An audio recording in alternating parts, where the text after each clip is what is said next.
এই যে আপনারা অনেকে জিজ্ঞেস করতেছেন যে শেষ পর্যন্ত কী হলো। শেষ পর্যন্ত হলো আমরা এই যে এমপির এপিএস এর বাসায় এই যে সব সরকারি মাল আপনারা একবার দেখাইছি, সব সরকারি মাল পেলাম। তারপরে আমরা গেলাম এপিএস এর রুমে, যে রুমে কি পাওয়া যায় ওনার রুমে এই যে ফাইল আপনাদের একটু পরে দেখাচ্ছি। এখন না আপনারা যদি চান এখনই দেখান। এই যে ব্ল্যাঙ্ক চেক দেখেন, ব্ল্যাঙ্ক চেকের ভিতরে এখানে মিনিমাম খোলা লাগবে না, মিনিমাম মনে করেন এখানে 15 থেকে 20টা ব্ল্যাঙ্ক চেক বিভিন্ন ধরনের নামে।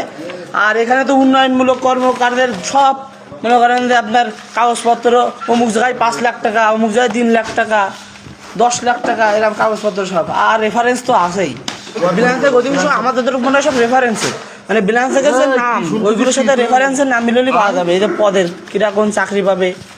এখন এই হলো অবস্থা, দেশের অবস্থা। দেশের অবস্থা নয়। এখন আমরা হলো মেজর সাহেব আছে আমাদের, মেজর সাহেবের কাছে জানালাম, তার হলো সাদমান, তার নাম্বার হলো আপনার রাত্রিবেলা ডাইভার্ট করা থাকে। তো আমরা এখন ডাইরেক্ট ক্যাম্পে যাবো, ক্যাম্পে যাওয়ার পরে উনি আসবে। আমরা ওসি স্যারের কাছে ফোন দিয়েছিলাম, উনি আমাদের জানাতে বলছে। ইউনো স্যারের কাছে ফোন দিয়েছিলাম, ইউনো স্যারের নাম্বার বন্ধ।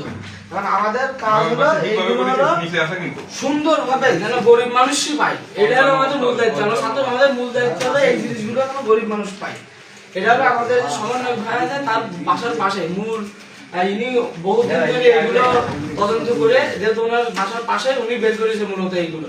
এখন আমরা পাইছি, এর ভিতরেও যারা জড়িত আছে আমরা এর থেকে আরো বেশি পাইছিলাম, মানে পাওয়ার কথা ছিল, কিন্তু পরবর্তীতে কিভাবে পাইছি সেগুলো আপনাদের দেখালাম। এবং বাকিটা আপনারা পরে জানতে পারবেন। আমরা হয়তো সকাল থেকে আমরা লাইভে দিয়ে না পরে দিন ওইগুলো দেখাইছি। বুঝ করে দেবো সব।